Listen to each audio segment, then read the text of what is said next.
It's KEXP. Welcome to the live room with the Bad Plus. I'm John Gilbreath, host of Jazz Theater.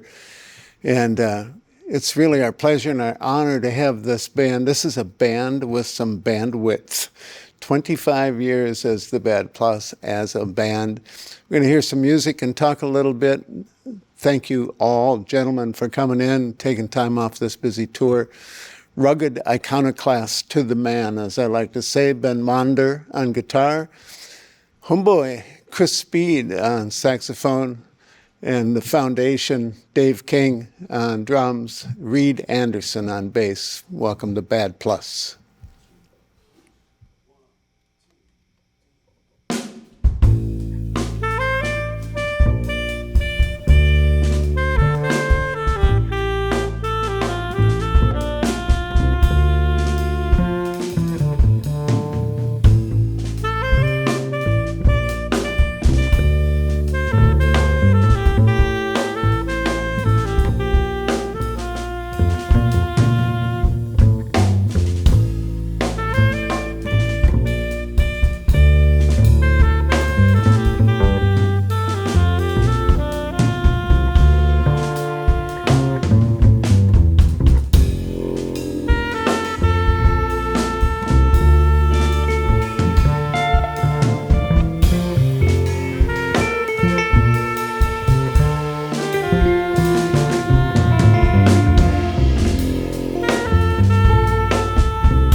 The Bad Plus, live on KEXP.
It's the Bad Plus live on KEXP. I happen to know that that tune was called Tyrone's Flamingo, and I imagine there's a story behind that title. But let's hear one more, and then we'll talk about it.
This was Bad Plus, live on KEXP. As I said before, this is a band with some serious bandwidth and some serious history.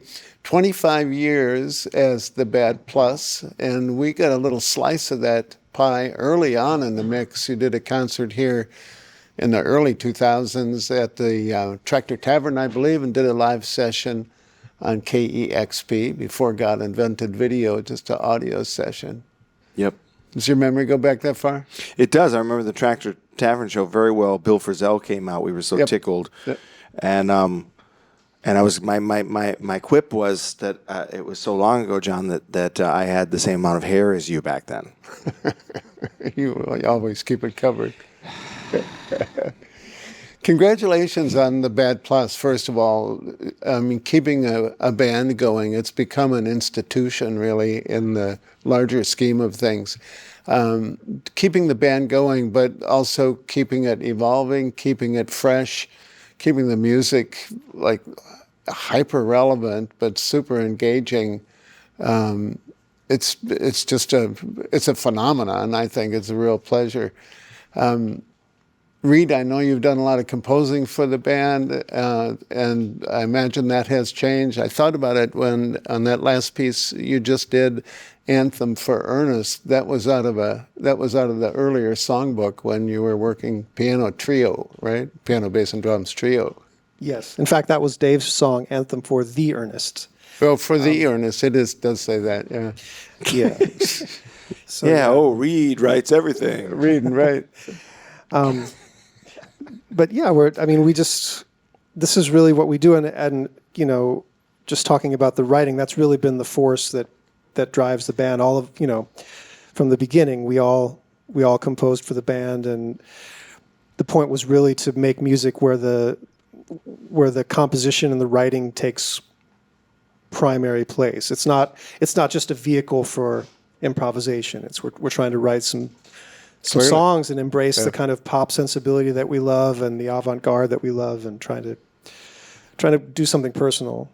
Can I ask you a geek question about the bass? I've seen you many times, and every time I see you, certainly you're playing a different instrument, yet you always sound exactly like and only like Reid Anderson. How does that work? It's a different instrument every time. Yeah, because you just can't tour with a bass anymore. Right, so it's your tone. You know, not to get too metaphysical, but the truth is that the sound comes from your head, you know, like you know, if you have a sound in your head, it'll translate to pretty much any playable instrument, more or less. Ideally, right? Yeah. Playable being the operative word. Right. But this is a great bass, by the way. Yeah, that's where the sliding scale comes in. Sounding like you. What? There have been some times where the basses we've run into over the years, because we used to travel with his bass for the first 10 years or whatever, but every now and again you get the one where it's just like, oh my God, and you're just looking at it like, oh heavens no. Yeah, that definitely happens. But then, you know, sometimes those not good instruments, they have this one thing that they want to give, and you try to find that one thing and make the most of it. And Dave King, I know of no other drummers that play like you play, that have your style. It seems like you've invented something that is unique in this world, which is really saying something, because a lot of people playing the music. Like, are you finding that where did you study? And are you finding that there's people that are really wanting to emulate and copy your style? And I'm unaware of any influence, but I appreciate your words. That's the highest compliment, and we've known each other a long time, so it's nice to hear from you that you've heard us so many times. I'm